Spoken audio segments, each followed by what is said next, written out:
Well, greetings, everyone. My name is Lucas Rickert.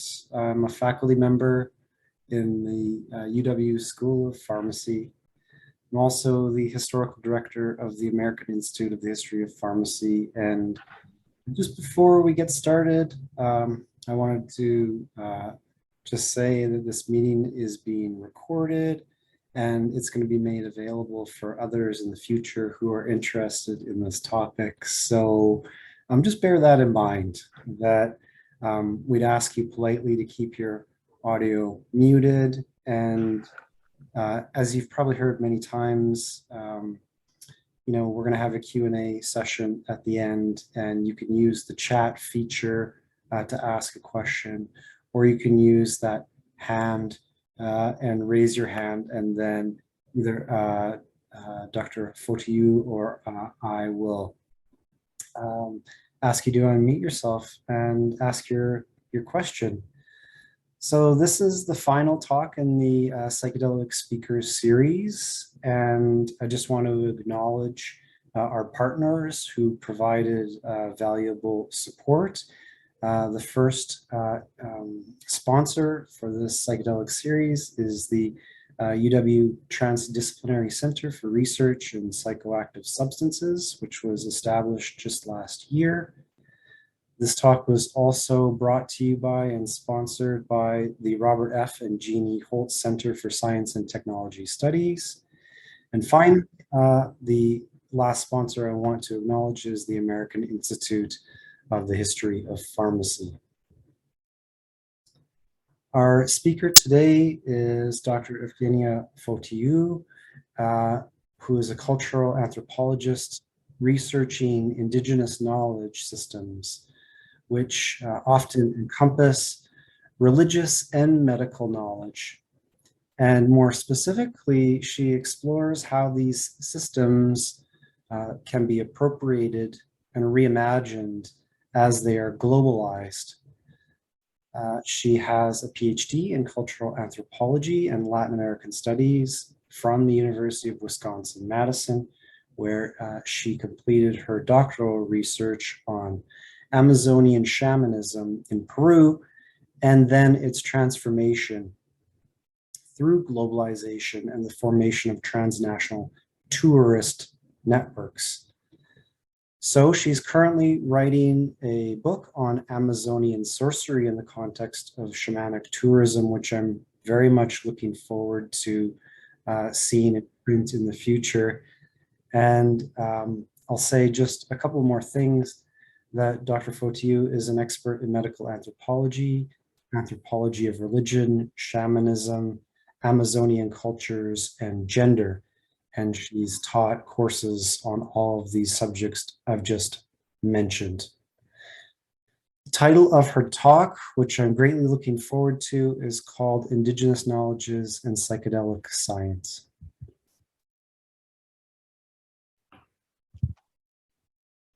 All right. Hello, everyone. Thank you for joining us today. I'm going to share my screen successfully. Can you see it? Yes. Perfect. So I'm going to jump right in to make the best use of our time. My talk is about indigenous knowledges and psychedelic studies, science, and it's I'm going to start actually with a little bit about myself. As Luke said, I am a former Badger. I did go to school at UW-Madison, and this is a younger version of myself from when I was doing my field work as a graduate student at UW-Madison. And I want to give a shout out to Lasses, who also supported my first trip to the Peruvian Amazon. Thank you for that. So this is a picture of me with one of the shamans I worked with at the time. And before I jump into the relationship between indigenous knowledges and psychedelic science, I want to talk a little bit about my research to kind of give you the context of how I got to the ideas I'm going to discuss. So my research was about ayahuasca shamanism. I suspect people in this, the audience in this talk probably is familiar with ayahuasca shamanism, so I'm not going to spend too much time on it, but it's important to know that it's a plant mixture that is indigenous to the Western Amazon, and it has expanded globally in the last few decades. So it's used in different contexts that are quite different, actually, from each other. And its main effects include purging and visionary experiences. Traditionally, ayahuasca was used very differently, and by traditionally I mean in indigenous communities before it was globalized. It was used very differently from today, or at least it had many more uses than it does today. So it was, in some ethnic groups, it was used in communal rituals where there was singing and dancing and reciting of myths and things like that. It was used for locating game, for divination, for seeing faraway places. Often it was used in warfare, and that's a different way of doing warfare than what we're familiar with. It's spiritual warfare, and it was part of conflict between communities. It has been important in native art, cosmology, and ethnoastronomy, and there's a lot of anthropological work on that. It's part of what is called in Amazonia the jaguar complex. This type of shamanism, where jaguars, as being the more powerful animals in the jungle, are actually intimately connected to shamans. And finally, it was used for healing purposes by communicating with spirits. And this last function is what is most common today, right? Today is most commonly used for healing. And I wanted to show you where I did my field work. The red pin on the map is where Iquitos is. It's a city in a fairly large city of 500,000 people in the heart of the Peruvian Amazon, close to the border with Colombia and Brazil.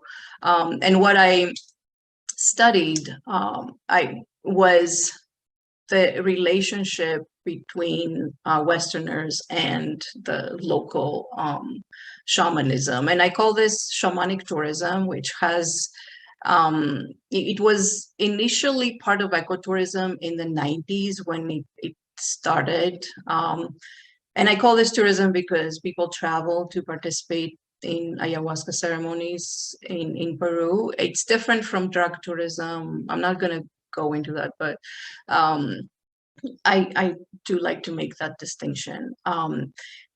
Over the years, especially today, there have been more and more specialized ayahuasca retreats that cater to foreigners who want to participate in these ceremonies. Especially since 2005, there has been a huge surge of this kind of retreat. Iquitos is a very interesting place. I have been going there since 2002. And I started my actual field work in 2003. My main methodology is ethnography, which means I participate in ceremonies. I interview participants and shamans. I observe sometimes the preparation or whatever else is happening. And the two main research questions I was interested in initially was what are the motives of Westerners for pursuing these experiences, and how is ayahuasca shamanism culturally constructed in this context of shamanic tourism in this intercultural space. So the main things I found and argued was that tourism is not an anomaly. I found that shamanism throughout the literature is a dynamic phenomenon cross-culturally. There is a lot of exchange of ideas and practices, substances, what have you. It is very dynamic, very open system. So intercultural exchange per se is consistent with shamanism. So this is just a different way of doing that. But of course, the context is different, right? There is a power difference. So I went in expecting that there would be that the expectations of the tourists would shape the whole experience. What I found is that actually it was much more complex. There was a two-way intercultural exchange. The people who did go back many times, and especially the Westerners who trained to be shamans, which happens a lot, did adopt a lot of the local discourse about shamanism, about ayahuasca, about the spirits and all that stuff. So it wasn't a one-way road. I also found by reading the literature on pilgrimage that the two main motives of going on a pilgrimage happen to be the same two things that I found that were the motives of tourists, and these are healing and personal transformation. And this is what a lot of the discourse today on ayahuasca focuses on. And before I move into the indigenous worldview and all of that, I want to talk a little bit about the history of the area, because I think it's important and it helped me to understand the power dynamics that are in place today. So Iquitos was founded by missionaries, and it was named after the Iquitos natives. At some point, it became an important port because of its strategic location near the Amazon River, and this is how things were transported from the jungle to the rest of the world. There is an important period of time in the history of the area that's called the rubber boom that was really traumatic for indigenous peoples and very disruptive. And I found that it has shaped not only the cultural landscape of the area, but actually the way shamanism is practiced today. And today, tourism brings the most important revenue in the area. So this is something also to keep in mind. I have some images here from that period of time, from the rubber boom, during which time indigenous peoples were enslaved, sometimes tortured, dying from diseases because they were used as basically slave labor to extract rubber that was then exported. Iquitos was very wealthy at that period of time. They had a tram, they had an opera, they had things that any European city would have. But it's important to note that this was built on the backs of indigenous peoples, and that historical trauma is still felt today. I have here some images from Iquitos and around, but the last one is an art piece that was exhibited in one of the galleries in Iquitos, and it is about a myth that is circulating and is talked about a lot in the area, and that's the myth of the pink dolphin. They call it Bufeo Colorado, and it's, as you can see, it's a mask of a white man and the dolphin is underneath. The myth is about, basically the idea is that pink dolphins transform into white men and have sex with and impregnate local women. Again, I feel that stories like that reflect the traumatic historical experience that has been experienced in the area. And it's important to know, to acknowledge that these power dynamics are still in place. This focus, I mentioned that today ayahuasca shamanism is mostly about healing. This focus on healing is very recent. I mean, a few hundred years, right? Many scholars, many anthropologists who have worked in the area have made the argument that Ayahuasca shamanism as it's practiced today evolved in the context of missionary activity, and then the rubber boom, which created a situation where people from indigenous peoples interacted with other people that were involved in the rubber boom. And there was an exchange of information, but also there was a need, because of the trauma of that period, there was a need for healing, and the ills that were caused by these modern encroachments. And more recently, tourism contributed even further to this sanitization, as I call it, of shamanism, right? Because I mentioned previously that ayahuasca has been used in conflict and in warfare. Today, in this urban environment where there is a lot of competition for resources, jobs, and all of that, sorcery is very common way to address conflict. But this has been, again, kept outside of the tourist context. That's why I call it sanitization. So focusing only on healing, focusing only on the positive, and kind of ignoring this other side of shamanism. So this whole commercialization, as I said, has created a very, very specific discourses about healing and personal transformation. Whoever, I don't know who made this image, but I think it captures what is going on today and how ayahuasca is approached. And all of this, over the years, as I have been putting all of this together, and I've seen a lot of, I felt a need to connect what I saw with larger debates about what is called epistemic justice. And one of my greatest influences in this has been Santos, a Portuguese sociologist, who talks about in his work about an abyssal line in Western knowledge that deems everything that is not Western knowledge as incomprehensible, magical, or idolatrous practices. And I think that's very relevant to, or that is reflected in what is happening with ayahuasca, right? A lot of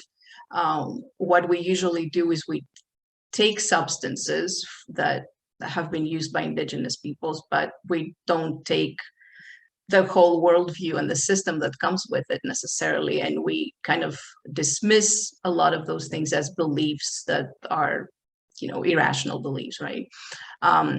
So Santos has been asking, how can we reverse this process of epistemicide, as he calls it, which is an injustice? And basically it means that there is no equity between different ways of knowing and different forms of knowledge. We still privilege certain knowledges more than others. And this has been kind of the influence behind what I'm going to talk about today. So as I mentioned already, there is Western discourse about ayahuasca has developed a lot of very specific ideas, and it's very individualistic. It focuses on personal transformation, and it's also medicalizing. So there is this focus on healing, and we tend to disregard a lot of the other things that are part of that medical system.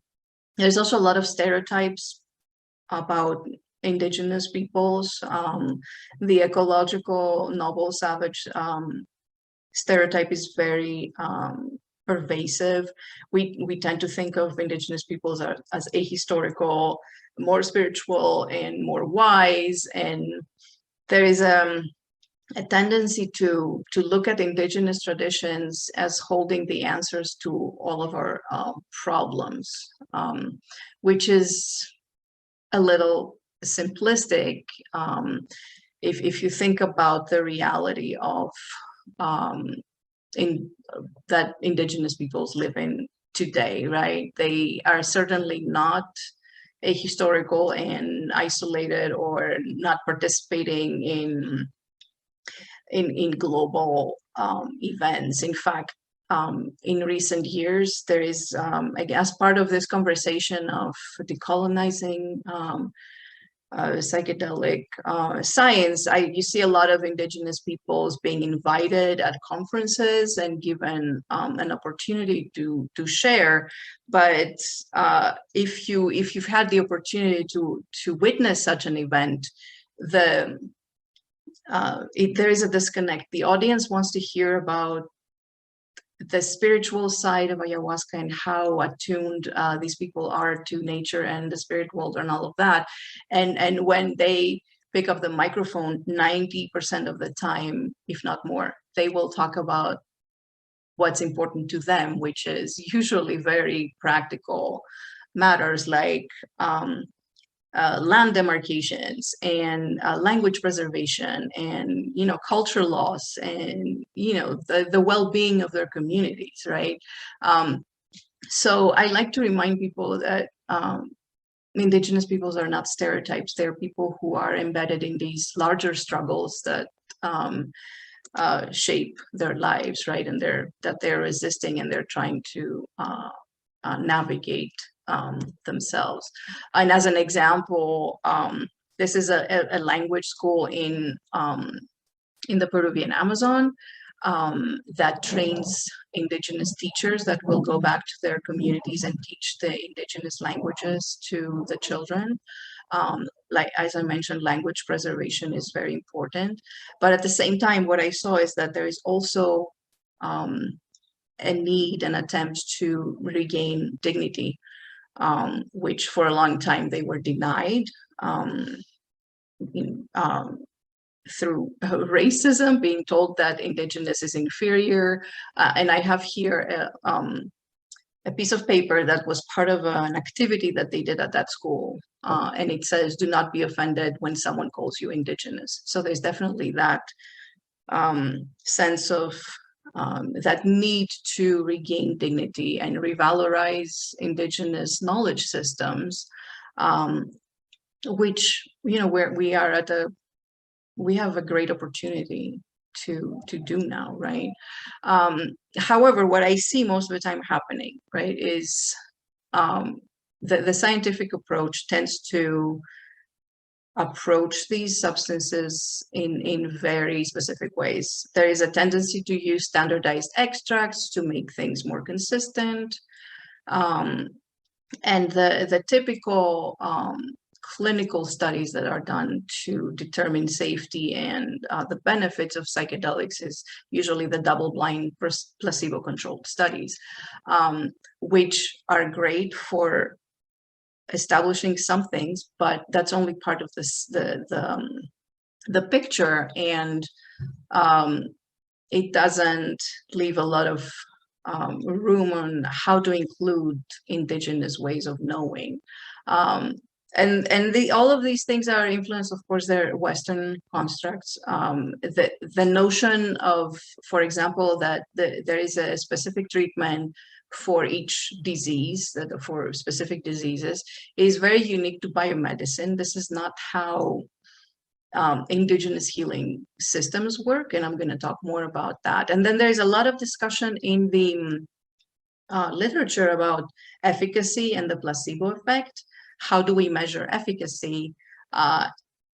We still have a hard time figuring out what to do with the placebo effect, which is, some scholars actually think it's actually great. We just need to figure out what mechanism, because all the placebo effect tells us is that human bodies can heal themselves. It's just we need to figure out the mechanism that triggers that. But the way we do research right now, it doesn't give as much value to these things. So there, as I mentioned, there's been a call in recent years to decolonize psychedelic studies, science.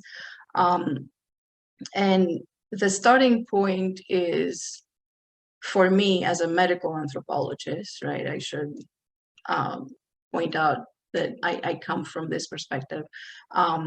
is that we need to stop approaching indigenous medical systems as subjective, symbolic, and constructed, which is how we usually approach them. And we tend to approach biomedicine as objective and factual. In fact, there is enough ethnographic evidence in the literature that biomedicine is just another ethnomedical system, among others, with its own culture. It is the product of a specific cultural context, right? It is not necessarily universal. And part of this call and this conversation has been greatly influenced by feminist scholars of science who have argued that all knowledge is situated, meaning it arises from a certain viewpoint, a particular cultural context, and especially when we talk about science and scholarly knowledge, it is intimately connected to power structures, right? We can't leave that out of our analysis. And other scholars have also pointed out that claiming objectivity and universality obscures this positionality of scientific knowledge. So the first step in doing any of this work is to acknowledge the positionality of scientific knowledge, right? And understand that it is a constructed medical system, just like when we speak of biomedicine, of course, just like any other ethnomedical system. Some suggestions for how to proceed after that. Again, most of this comes from Santos, who argued that we need to engage with local epistemologies. We need to depart from Western dualisms. We have a tendency, again, in Western science and scholarship to compartmentalize things, and the so-called mind-body dualism still, although biomedicine, I have to acknowledge that the connection between mind and body has been acknowledged and established. It doesn't reflect to how we do things yet. So there is a need to take local consultants and their epistemology seriously when we do research. And this is, of course, in working towards what Santos calls cognitive justice, right? The first step would be to engage with these epistemologies, but also take them seriously and not dismiss them as irrational thinking, as we tend to do, or irrelevant, as we sometimes do. So the next part of my presentation will be sharing some of the worldview and practice of the tradition that I studied, and see if there are any possible lessons to gain from all of that. So I want to start by sharing how the body is perceived and conceptualized in Amazonia. We tend to take, in Western cultures, we tend to take our bodies for granted, right? It's a biological organism, and that's that. We look at it as you're born, you have a body. This will sound strange if you're not familiar with this kind of worldview, but in Amazonia, bodies are not taken for granted. What I mean by that is that they're constantly made. So when a child is born, it is not considered a full human being for a while, right? And there is a series of practices and procedures that are constantly done to build that human body up, right? So, and that might include the ingestion of different things, different substances, and other things that are done to the body externally. bodies are perceived as leaky and permeable, so they have to be contained and protected, and constantly, again, it's a project that never ends, right? Of the making of a human.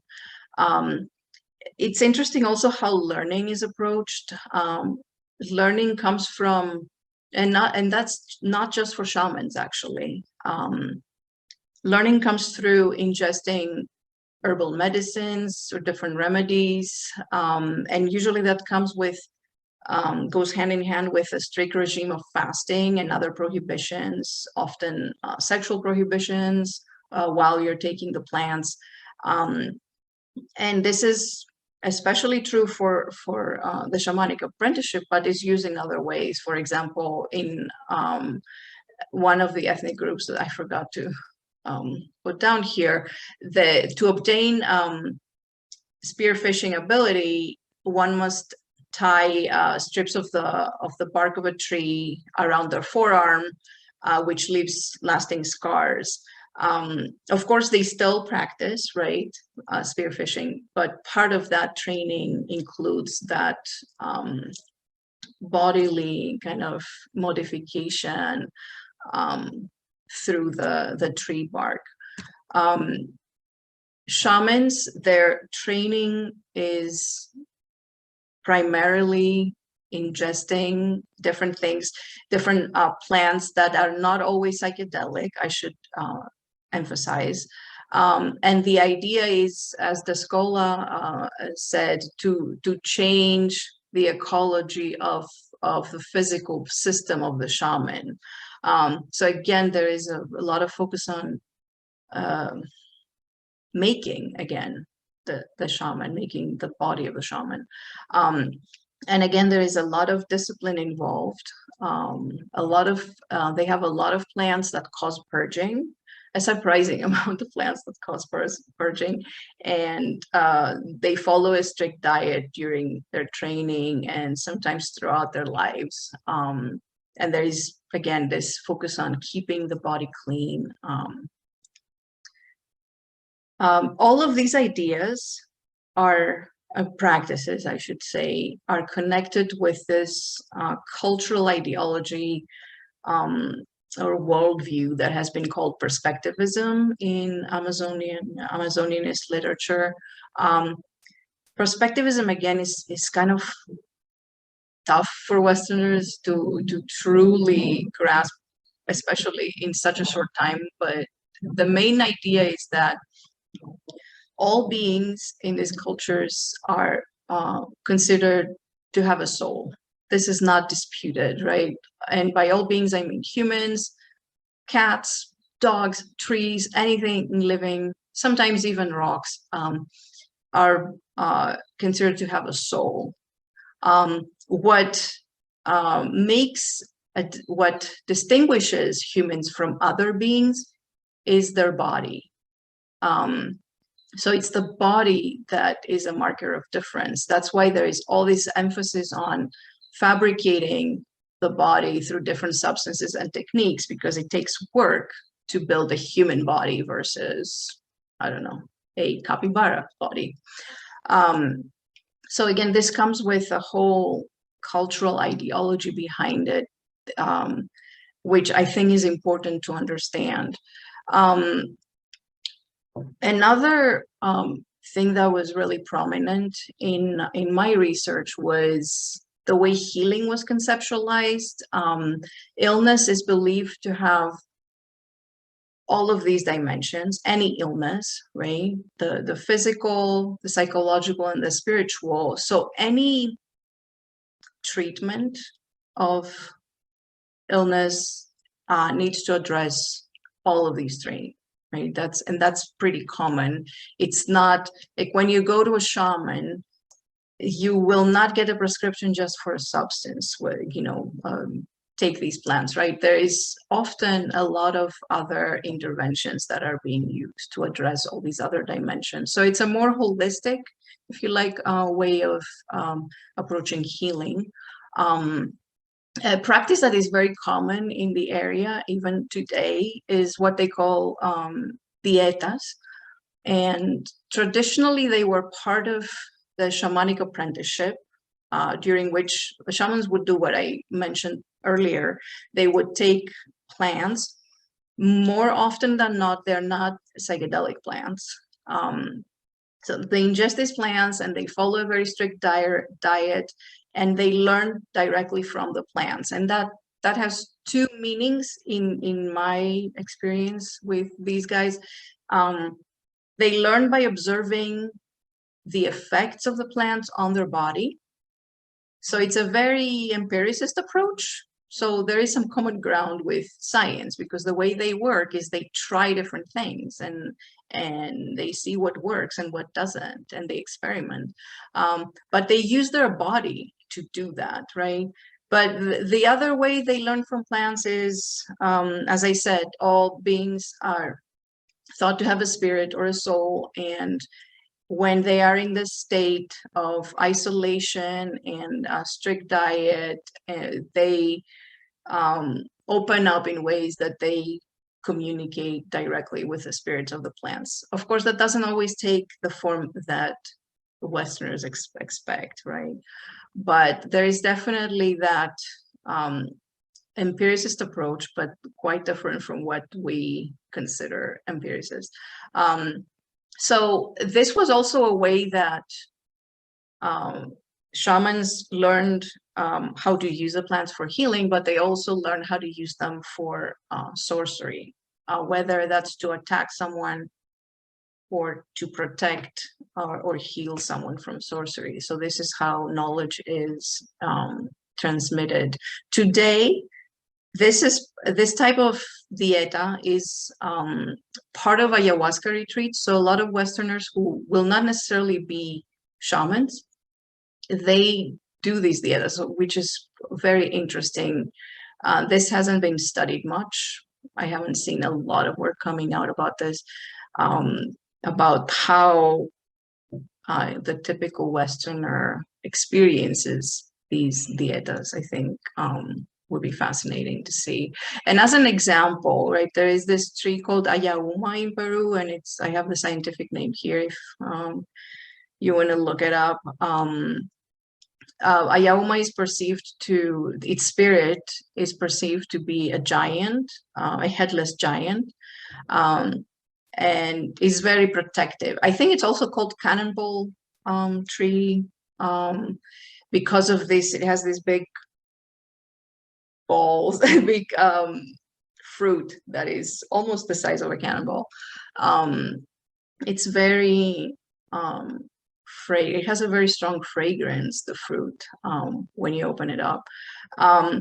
And this is something that I saw a lot of shamans were dieting or were ingesting for protection, but also to learn sorcery. So it's considered a very powerful and protective spirit that has really valuable knowledge for shamans. There is some scientific work too about the properties of this plant, and I think it has antimicrobial properties and things like that too. But I haven't seen a lot about its other perceived properties by shamans. So what are some lessons we can glean from all of this? I've summarized some of the points that I see.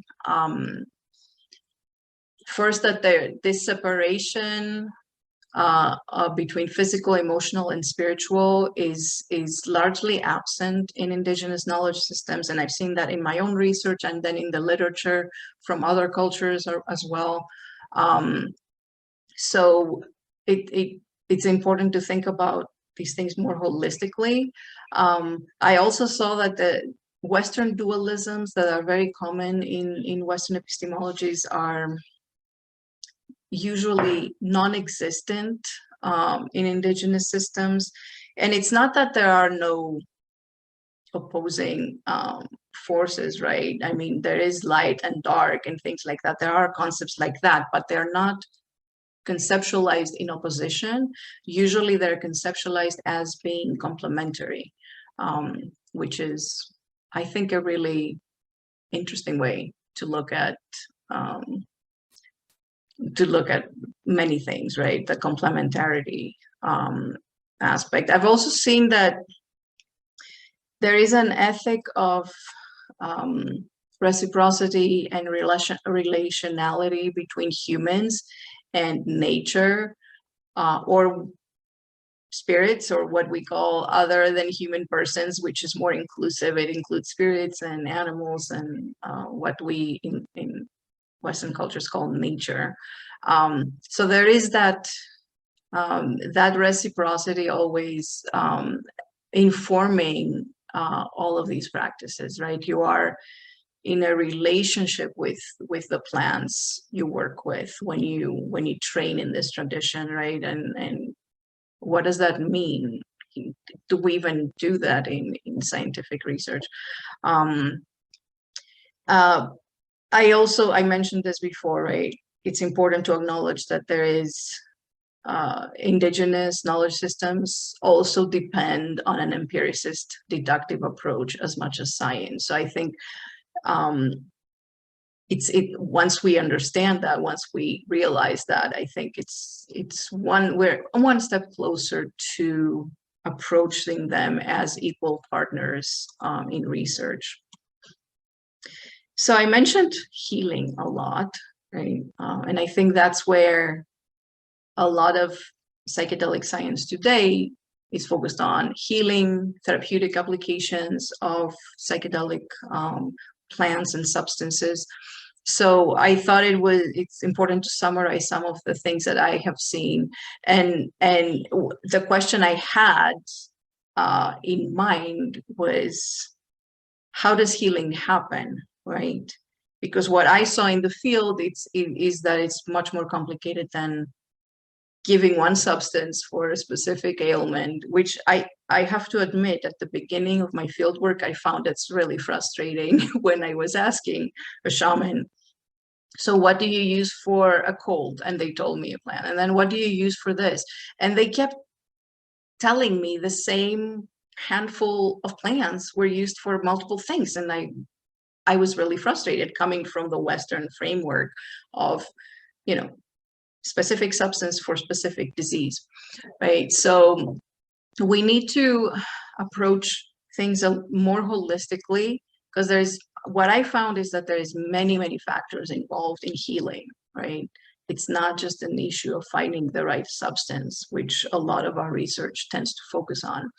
What I think is important to acknowledge is that indigenous rituals involve all the senses, all the bodily senses, through a variety of practices and elements. So there's music involving our hearing and smell. They use different perfumes and plants, and then there's language. There's narration sometimes, and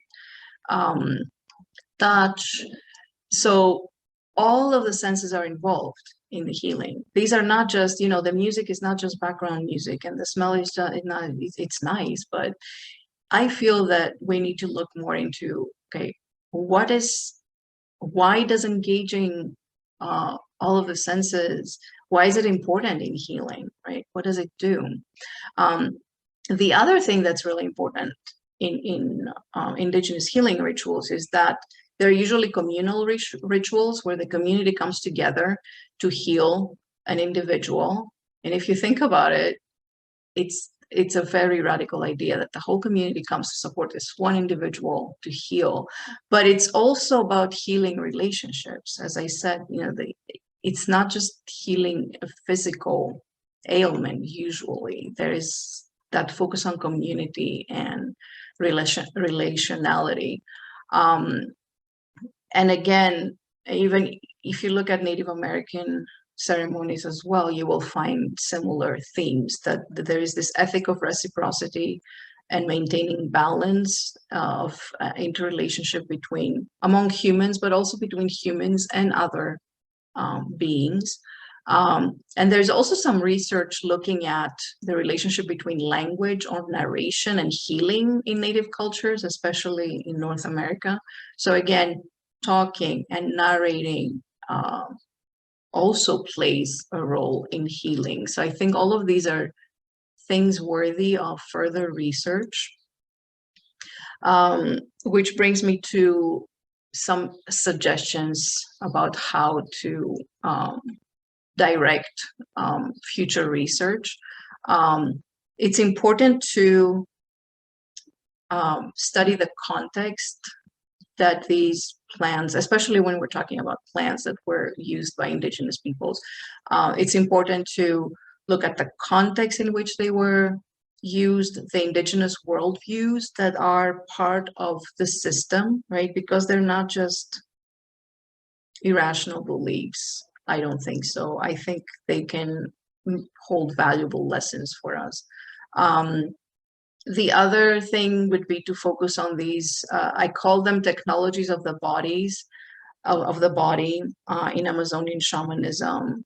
I think we need to be looking at these more seriously in the future, taking them more seriously to begin with, because as I said, what I've seen being done most of the time is these are dismissed as irrational beliefs or just beliefs that do not really contribute anything to healing.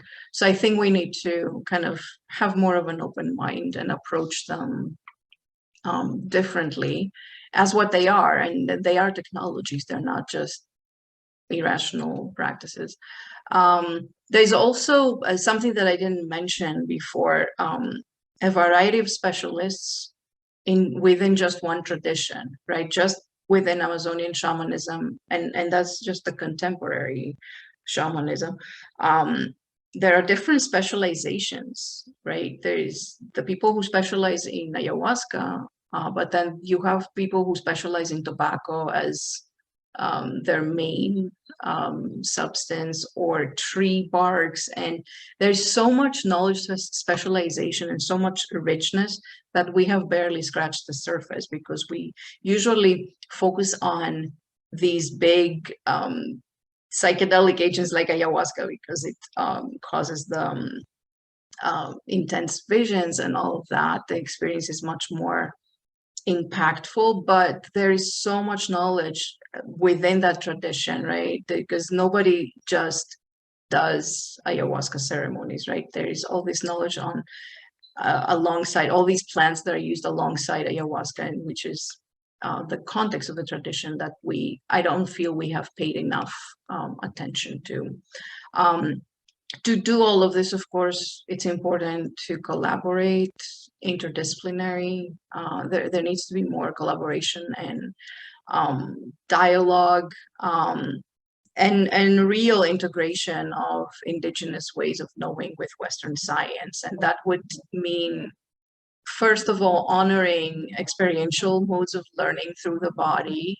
I talked a little bit about how shaman learns.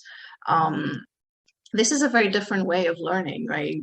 When you compare it to how we learn at the university, right? We read a bunch of books or articles and we talk about things. So we use our mind a lot, but not our body as much. And I've even met scientists who do research with psychedelics who have never tried them, for example, right? So they don't have that experiential learning. And I don't know how useful that is to, yes, I understand the rationale is to keep, to maintain objectivity, right? But at the same time, we might be missing out on a lot of lessons. And I think the first step to understanding indigenous worldviews is that honoring the experiential modes of learning, learning through your body. And of course, the best, I think the most valuable methodology to doing all of that is collaborative ethnography, where we collaborate with the local people, and ideally focus on what they think is important, right? So we're truly collaborating on an equal basis.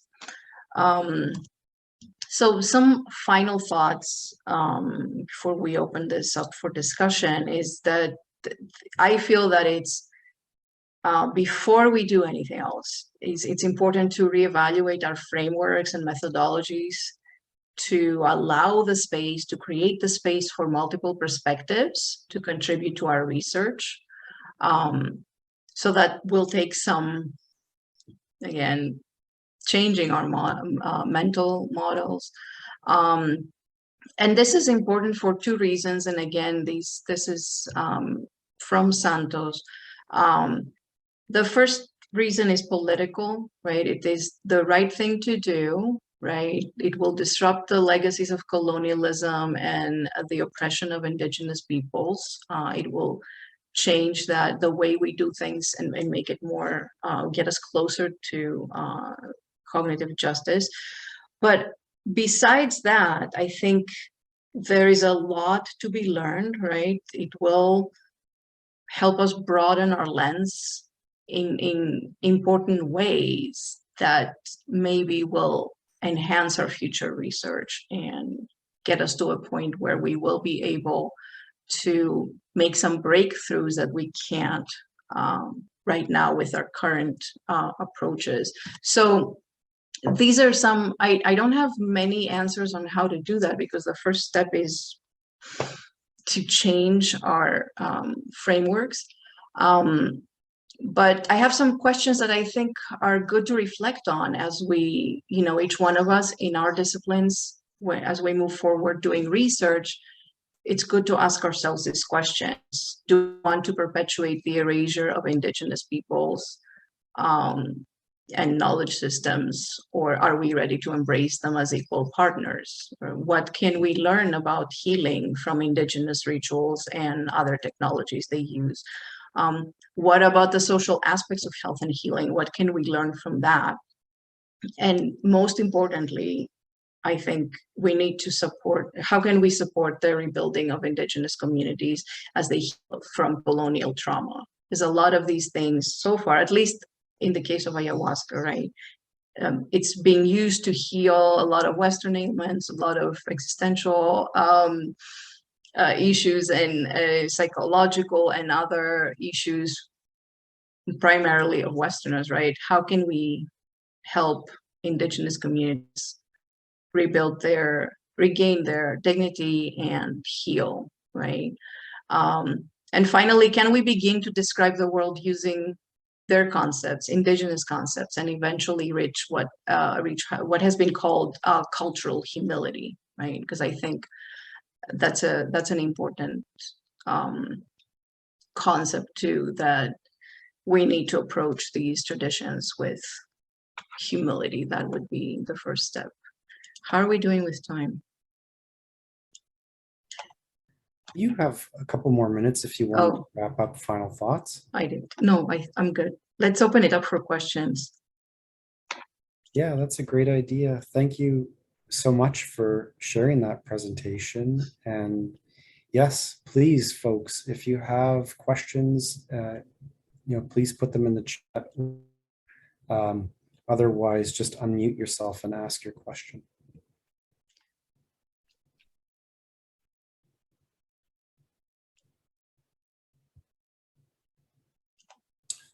I see a question in the chat from Clara, and Evgenia, it says, what do you think about the idea of the use of ayahuasca plants in the Amazon communities as a way to pass knowledge, as suggested by Jeremy Narby in the book, The Cosmic Serpent?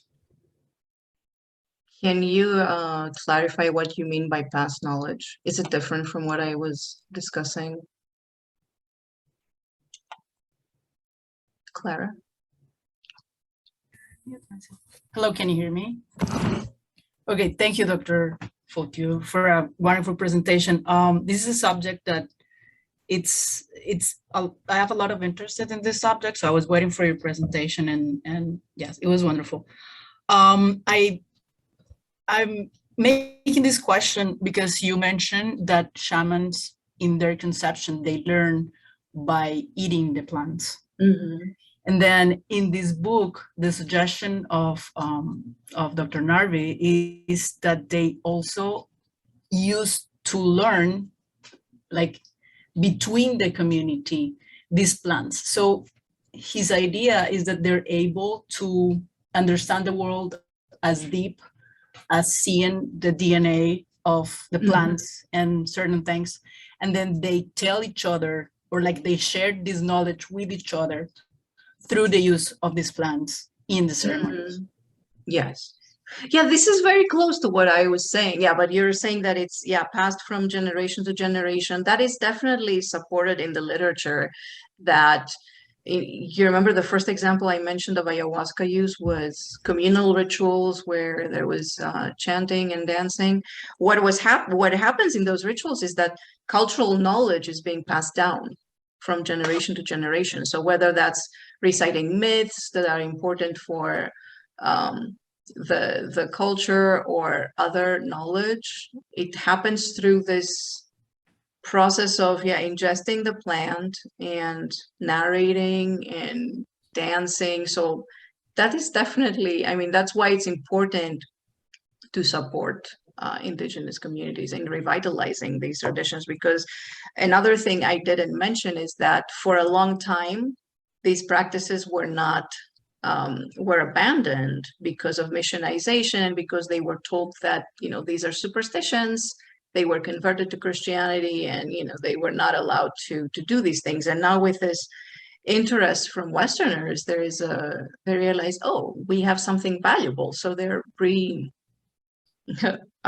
tracing their steps. And actually there is a fascinating ethnographic example of a group in Brazil, an indigenous group that never used ayahuasca traditionally, but now through these pan-indigenous networks of connection and solidarity and collaboration, they have been introduced to ayahuasca, and they use it to remember and reclaim some of their traditions. Although they traditionally didn't use ayahuasca, it's very interesting how it's used to reclaim some of that knowledge.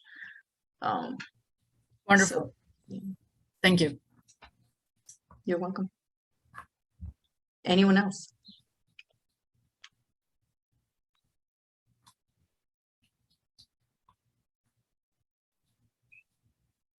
Either everything was super clear or completely unclear. It's very clear that there's a lot of work to do, which is very exciting too. Yes, that is true. And you guys are the future, so I'm looking forward to all your contributions. There is a question in the chat, Evgenia. I can't see it. Can you?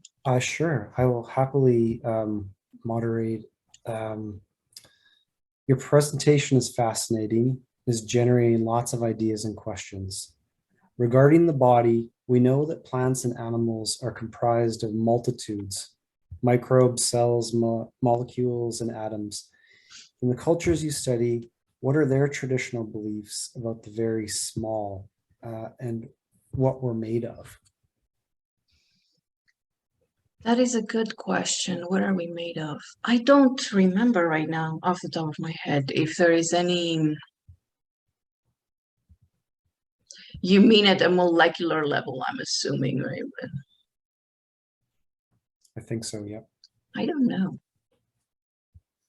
It's a good Although point. Jeremy Narby says that, you know, people have.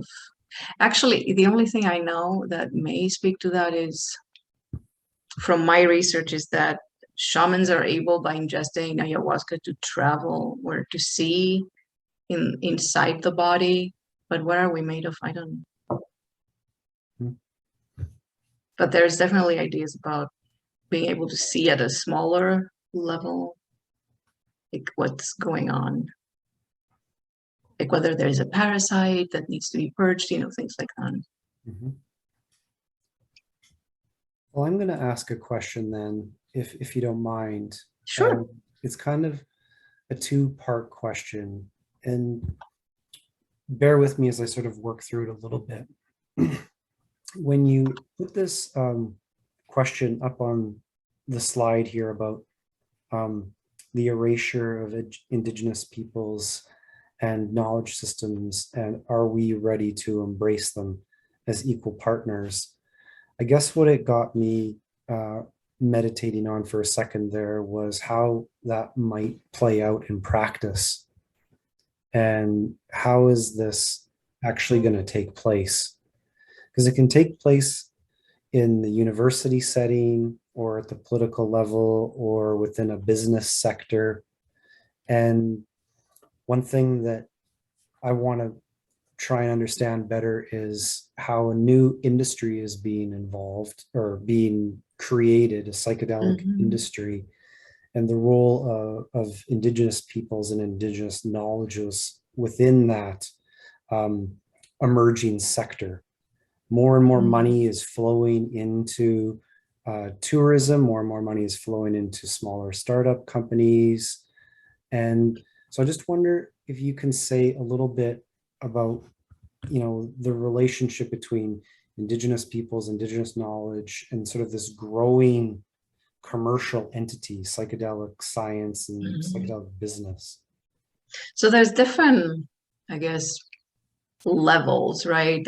You have companies who are developing standardized extracts to market to, um, then you have companies who are training people to become facilitators of experiences like this, right? Um, I think in all, like, I can't speak too much about, the standardized, like the pharmacology, obviously, of all of this, but at the very least, when you're training people to use these substances, they need to know about the traditions where these things came from, and uh, honor that we have appropriated these things from these cultures, and honor the whole system. Because again, what happens is that we take a substance and use it many times out of context, right?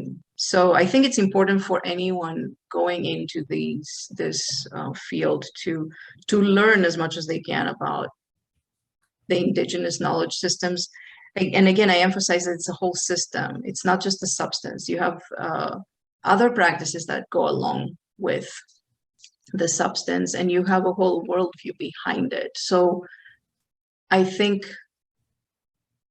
we need to, make an effort to learn as much as we can about these worldviews. Um, and I think eventually we can get to a point where these become, again, the more we use indigenous concepts and we make them more mainstream, right, the more it will become second nature, right? In terms, like, the other level would be research, right? When we do research, it's important to collaborate with people on the ground and not be just outsiders collecting specimens and leaving, right? I think that's, again, a very antiquated way of doing things. And I'm not saying that nobody's collaborating, right? But we need to do more of that. We need to, and again, the more we understand and take that leap of faith, the more we will change our um, mental, what Santos calls that abyssal line, right? That there is Western knowledge, and then there is non-Western knowledge, and Western knowledge is objective, and all these other stuff is their beliefs, right? I think it will take a lot of work to eliminate that, to go to think outside of that. Um, and I think the very least we can do is just include these types of knowledges in all of these trainings and make sure that, they become common, mainstream, that this kind of discourse circulates as much as the other, the Western discourse. So until things become more equalized. But yeah, like you said, there's so many, this is new, there's so many levels that this can happen at. And I think everyone, depending on their discipline and their role in this new situation, will have to figure out how to apply this knowledge. But the first step would be to understand it, right? can we understand the implications of perspectivism, or what does it mean, right? How can we apply this, or that ethic of reciprocity and relationality? It remains to be seen how we will make sense of it. Actually, there's, like I said, there is a company called Synthesis that trains facilitators. Have you heard of it? Mm-mm. They seem to be making an effort to include some of that, the indigenous lens, in their training. I think Alberto raised his hand. Mm-hmm. Do you want to? Oh, yeah, thank you. I'm driving. I don't know if you can hear me well, but Yes. Okay, great. Yeah, well, thank you, Evgenia. Great presentation. I wonder if you can comment in the case of ayahuasca, what is the response of the, let's call it, official sector in the countries where this practice is common? Like, is there interest? Is there their radar? They must know of this expansion of interest and that, but and it could be a double-edged sword. I mean, it could be like try to regulate, or could be also strengthened and acknowledged. So what have you heard in this regard? So you mean by government and yes, that the kind ministries of health and all that. Yeah. So what is interesting with Peru is that a few years, I think when I was doing my research, maybe in the last 20 years for sure, they declared ayahuasca part of the cultural patrimony, which means, and there's a statement that you can find online, it's completely legal and it's honored as, it's part of their cultural heritage, right? So I haven't seen any attempt to regulate this. There are obviously risks that come with participating in this type of tourism. And often there are stories in media in Peru of someone who died or had an accident or some incident. So there is awareness about this. There is no centralized attempt to regulate this yet. There have been other attempts kind of to voluntarily like work together, like the healers. Every few years there is an association that is created by healers to kind of figure out to self-regulate, basically. So there has been some attempt of that. None of these were lasted long or actually became something permanent. In Colombia, there are associations that have been much more successful, and they actually try to regulate, but self-regulate, which means it's not the Wild West. In Peru, it's kind of like the Wild West with ayahuasca tourism. Anyone can open a center or a retreat center, and there's a lot of things that are not under so much control as in Colombia. And that's, it remains to be seen how this will unfold. But yeah, I think that's one of the reasons too that there is much more ayahuasca tourism in Peru, because there is basically no regulation. There is another question. Someone else raised their hand. Yeah. Hi. Thank you for the presentation. My question is about concurrent use of Western medicine among the indigenous population with these treatments. Where it's coming from is, I'm from India, and we use a lot of Ayurvedic medications alongside the Western treatment. So it's the Western treatment to treat the underlying condition, and the Ayurvedic treatment to improve the overall health, or while recovering from whatever ailment it is. So how much does the indigenous population in itself take use of this Western medicine and concurrent use. And I've heard that among a population, there's shamans who are accepted in hospitals in the US. Is there such cultures there? Do they practice within hospital and integrate these two systems together? This is a great question, actually. Yeah, I love what India is doing with integrating both. And this is what I think tends to work best when people have access to both. Unfortunately, in Peru, at least, so my experience is in the Amazon, right? A lot of communities are remote and they have no access to Western medicine at all. So, I mean, first of all, we need to, there's a huge amount of the population or portion of the population in Peru that doesn't have access to Western medicine. They would have to travel to the city to see a doctor. So there's not a lot of integration, at least in Peru. I know that in there are some examples, like more smaller examples, like what is happening in India, like in Ecuador. They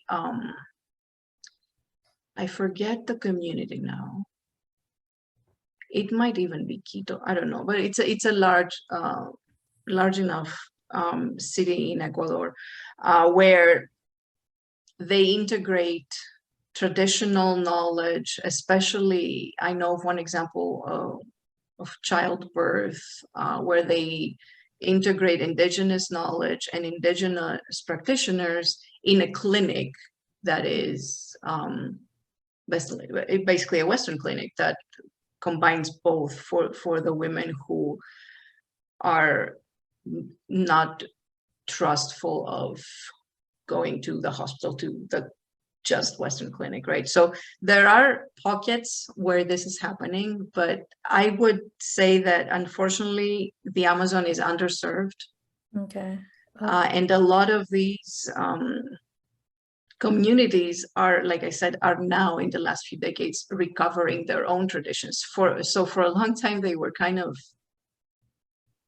not even, they hadn't access to neither, right? And now they're kind of recovering some of the traditional knowledge, but we have a long way to go before we get to integrating. Yeah.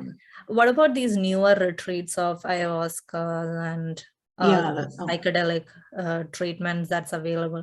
And I know that a lot of Westerners are choosing that for anxiety, stress, and such ailments. So is that a integration of a psychologist or something in such clinics? Is that happening, or is this purely shamanic based rituals? That's a great question. Yeah, in the case of the retreats that are catering to Westerners, there is definitely now, when I started my research, it was just shamanism. But there is more of an attempt now to include, so many centers, many of these retreat centers have psychologists on staff, and they might even have medical doctors just in case something happens. And definitely there is more screening now, because there's some pre-existing conditions that they don't recommend using ayahuasca when you have them. So there's definitely more integration there, but again, it's serving, Westerners. I don't see a lot of that happening, serving the local populations. Okay, thank you. You're welcome. Well, if there are no more questions, I just want to thank you again for taking the time, for giving us this presentation, Dr. Fotiou, and thank everyone for being here. This is the last in the psychedelic series, and if you're interested in watching this or others in this series, they're going to be available on the American Institute of the History of Pharmacy YouTube channel, and you can see them there. But for now, thanks again for participating, and please enjoy the rest of your days. You're very welcome, and happy last week of the semester. Bye, everyone. Thank you.